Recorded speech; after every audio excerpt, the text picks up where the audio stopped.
good afternoon. It's currently Friday, January 17, and I'm on my way to Makati. Sakay ako ng bus from Quezon to Makati because tomorrow is concert na ng 17 and I'll be attending the day 1 of their concert. It's almost 1 month since the last time na pumunta ako sa Makati. Meron kasi akong place na pinag-i-stayan whenever I need to go to Manila for work or for other things. Medyo late na ako nakaalis sa bahay. It's currently 4:46 na magpa-5 na, and usually pag mga gantong oras ako maalis ng bahay papuntang Makati, umaabot ng 5 hours yung biyahe na usually 3 to 4 hours lang. But first time kong luwas ng Friday, so let's see. I don't know if it's much worse or I don't know kung mas traffic pag gantong weekend na. I'm starting the vlog here because I'll try to vlog my weekend and I'll try to bring you guys with me tomorrow sa concert. I'll try to bring you guys with me. Though I'm not sure kung ano. Baka mga pre-con clips and just maybe a few clips from during the concert and as pagkatapos. And the first Sunday, I'm planning to go cafe hopping around Makati. Maraming bagong bukas na cafe around Makati. And I want to try new places and also have a reason to vlog para sa pagbili ko ng DJI, diba? That's the plan. I hope everything works out. See you guys probably later when I'm in Makati or tomorrow na. Bye! Good morning, guys. It's concert day and it's Saturday, January 17, 6:30 in the morning. 8 o'clock yung pickup time ko sa may Greenbelt. Malapit lang naman yun. But the reason why I woke up is because I want to have a breakfast first sa McDo. Malapit na McDo dito eh. And don't mind my hair.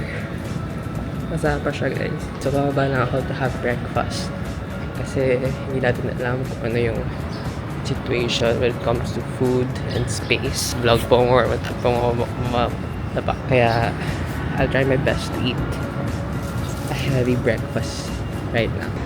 Nag-iikot na ako dito sa may parang pool area ng condo para mag-vlog ako. But sige, bababa na tayo. Hindi ko alam kung naririnig nyo kasi hindi tinatamad ako yung labas yung mic. Let's now go down kasi my plan is dapat by 7 makapunta na ako sa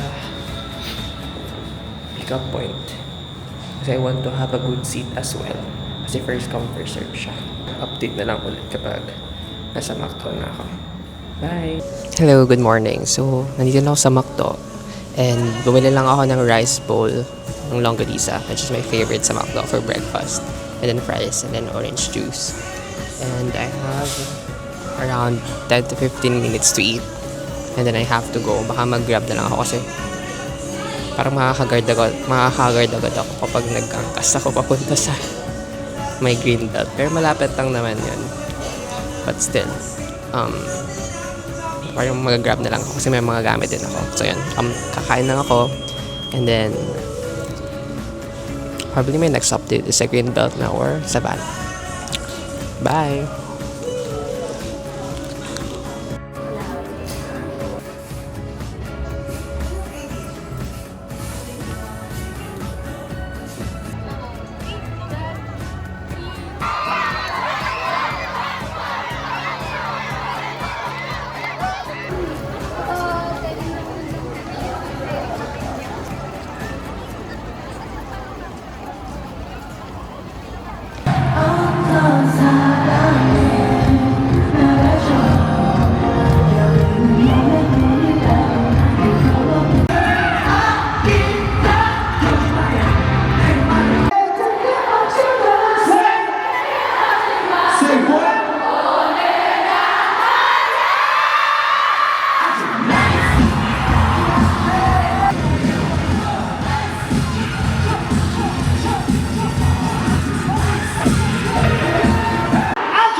Isa na bluish French toast.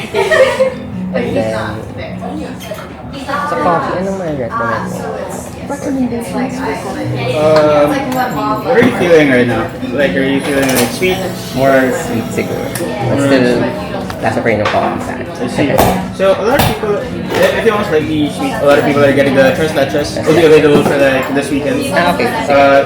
But if you're feeling adventurous, we can recommend the dark chocolate mocha. Again, this weekend lang din.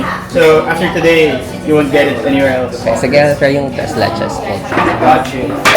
Thank you. Kali.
So update, nandito na ako sa Pomina. I think I have inserted some clips kanina of what it's like inside.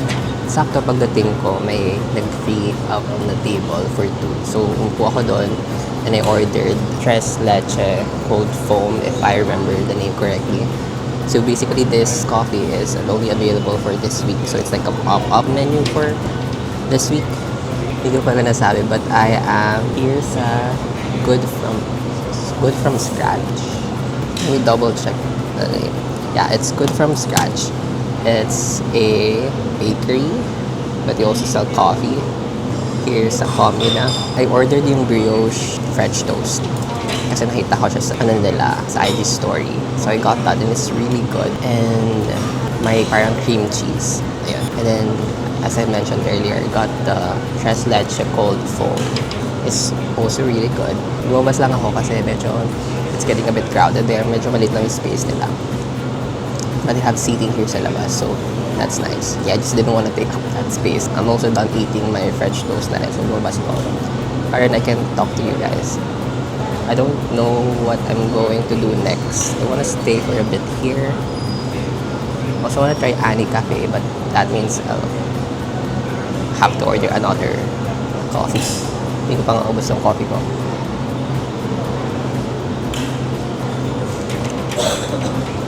I'm debating whether I should buy some of their baked goods para pasalubong. But kasi my original plan is bumili sa... Naimutan ko yung bibili ko. Cinnabon. Yun yung madalas kong pasalubong pag galing akong Manila din uwi ang Quezon. Baka yun na lang. Para mas makabilang mas marami. And for sure, gusto na rin ng mga tao sa bahay.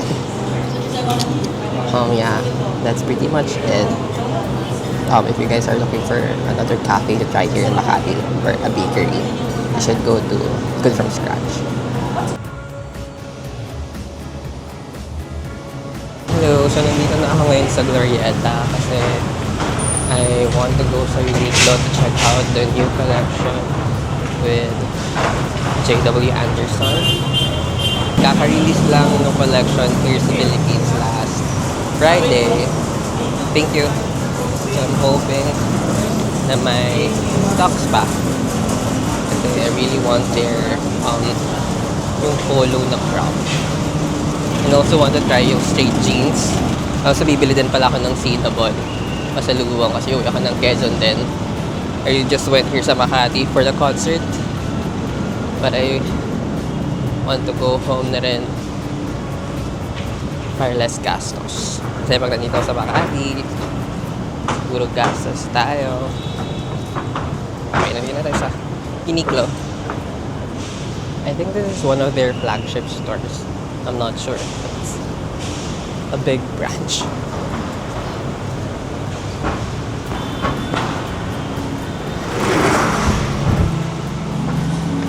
Ito, I found it. But this is like a straight jeans. Ito yung sinasabi ko, straight jeans. Yan.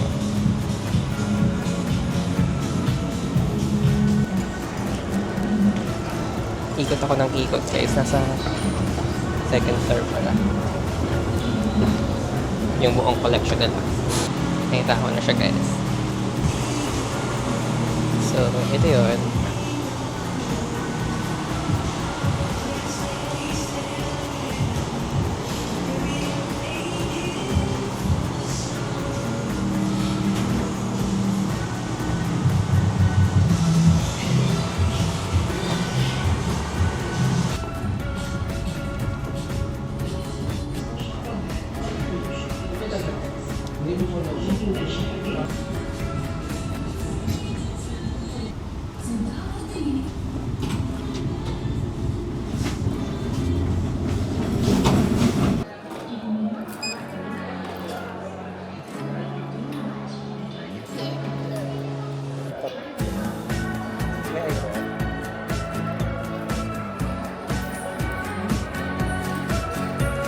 We got the goods. The only thing I need to do is buy cinnamon. Medyo nabudol ako dun guys. I was only planning on getting one shirt or one polo. I ended up getting two. And also a straight jeans. Nasabi ko na lang sa sarili ko na minsan lang naman kumuha ng okay. Before pala ako bumili ng Cinnabon, I need to eat first. Kasi kahapon pa ako hindi ko kakain ng rice. Kasi hindi na ako nakapag-dinner kagabi. And then, yung pagka-uwi ko, hotdog na lang from 7-Eleven yung nabili ko. Meron nga pala ditong Carrot Station.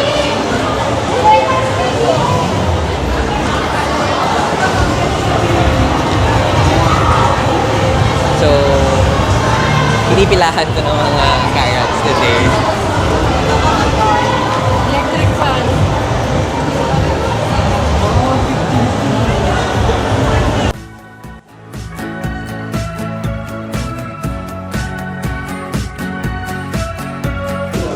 Hello, so nasa Burger King ako ngayon for my lunch. I can't decide kung ano kakain and ito yung una ko nakita. So, I got a barbecue bacon cake which is the only thing I ordered here. And of course, fries and iced tea. Medyo weird lang kasi yung fries nila naka-plate. Parang kunti. Yeah, let's eat. After this, I'll go to Cinnabon and then go back, pack up my stuff and magpapalaundry ako. And then uwi na. Sakit kasi ng ulo ko. Hindi pa ako gutom pero parang I feel like that's my body trying to tell me to eat. So, let's eat. Ang init.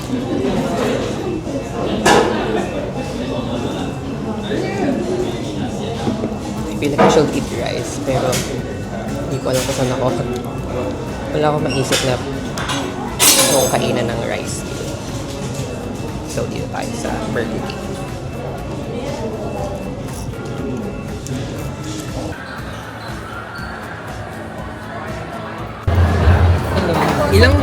Ilang pieces ulit yung box ng mini bon ba yun? May 4 and 9, sir. How much yung 9? 5.15 po. Sige, isa na. May 15 pesos kasi. Wala ka po eh. Ay, 20 pesos. Sige po. May receipt po 5.20. Bon. Hi po. Morning ka.